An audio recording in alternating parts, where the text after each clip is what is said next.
কোনোদিন খেয়েছেন কি? যদি না খেয়ে থাকেন পুরো ভিডিওটা স্কিপ না করে দেখতে থাকুন। পনিরের কোরমা বানানোর জন্য প্রথমেই কড়াইতে সর্ষের তেল দিয়ে নেবো। সর্ষের তেল দিয়ে পনিরগুলোকে একটু লালচে করে ভেজে নেবো। খেয়াল রাখবেন এই সময় আঁচটা কিন্তু মিডিয়ামই রাখবেন, খুব বেশি হাই ফ্লেমে আঁচ রাখবেন না, তাহলে পনিরগুলো খুব বেশি ভাজা হয়ে যেতে পারে আর শক্ত হয়ে যেতে পারে। পনিরগুলোকে হালকা আঁচে ভেজে নিলে স্বাদটা একটু অন্যরকম হয়, ভালো লাগে। অনেক ক্ষেত্রে আমরা রেস্টুরেন্টে বা বিয়েবাড়িতে দেখে থাকি যে পনিরগুলো ভাজা ছাড়াই শুধুমাত্র কাঁচাই ব্যবহার করা হয়েছে পনিরের রেসিপিতে, কিন্তু বেশিরভাগ ক্ষেত্রে আমরা যখন ঘরে পনির রান্না করে থাকি তখন কিন্তু একটু লালচে করে ভেজে নিই। তবে আপনি যদি মনে করেন ডিরেক্ট পনিরগুলো দিয়ে রান্না করবেন সেটাও করতে পারেন, কিন্তু ঘরোয়া পদ্ধতি বলতে যেটা বোঝায় সেটা হলো পনিরগুলোকে একটু হালকা আছে ভেজে নিয়ে যে পাত্রে তুলে রাখবেন সেই পাত্রে একটুখানি জল দিতে হবে পনিরগুলো যাতে সফট থাকে সেজন্য। এরপর ওই তেলের মধ্যেই পেঁয়াজ একটু পাতলা পাতলা করে খোসাগুলোকে ছাড়িয়ে নিয়ে কাজু বাদাম আর লঙ্কার সাথে আমরা একটু ভেজে নেব। এই পুরোটাই কিন্তু একটু লালচে করে ভাজার পরে পেস্ট হবে। সেটা মিক্সিতেও বাটতে পারেন কিংবা শিলনোড়ায়, সেটা সম্পূর্ণ ডিপেন্ডস অন ইউ। এইটাই হচ্ছে পনিরের কোরমার একেবারে প্রধান উপকরণ, আর এটাই পনিরের কোরমার স্বাদটা কিন্তু দ্বিগুণ মাত্রায় বাড়িয়ে দেয়। বেশ 3-4 মিনিট ধরে, খুব বেশি ভাজবেন না, একটু লালচে হয়ে যাবে পেঁয়াজগুলো তখনই তুলে নিতে হবে।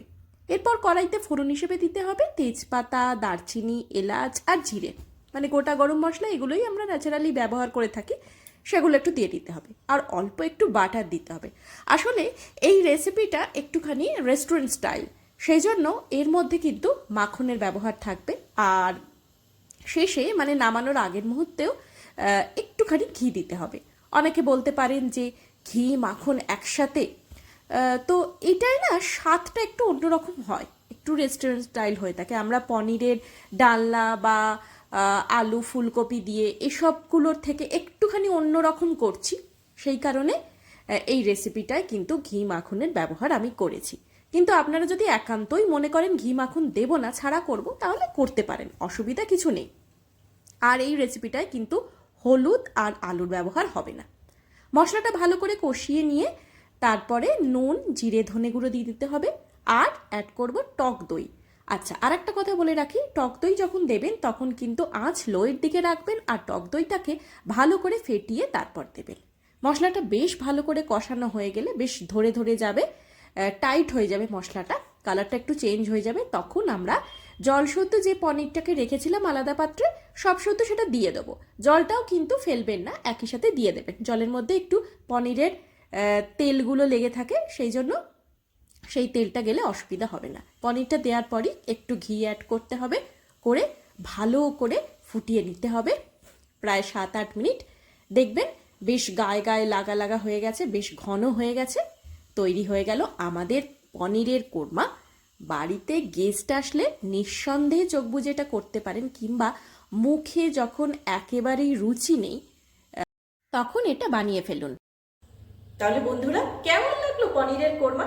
জানি ভীষণ ভীষণ ভালো লেগেছে। পনির লাভারদের জন্য তো আর কোনো কথাই নেই, এরকম একটা রেসিপি হলে পুরো জমে যাবে। এক থালা ভাত কিংবা রুটি পরোটার সঙ্গেও পনিরের কোরমা অনবদ্য। ভিডিওটা ভালো লেগে থাকলে like, share, subscribe my channel Rumi's taste and travels. আর যারা ফেসবুক থেকে দেখছেন তারা অবশ্যই রুমিস টেস্ট অ্যান্ড ট্রাভেলসকে ফলো করে রাখুন। আমি নতুন দিনে নতুন কোনো রেসিপি নিয়ে আবার আপনাদের সামনে উপস্থিত হব। পুরনো বন্ধুদের ভালোবাসা আর নতুন বন্ধুদের স্বাগত। সকলে ভালো থাকুন, সুস্থ থাকুন আর পরিবার জারি রাখুন। Bye bye and take care.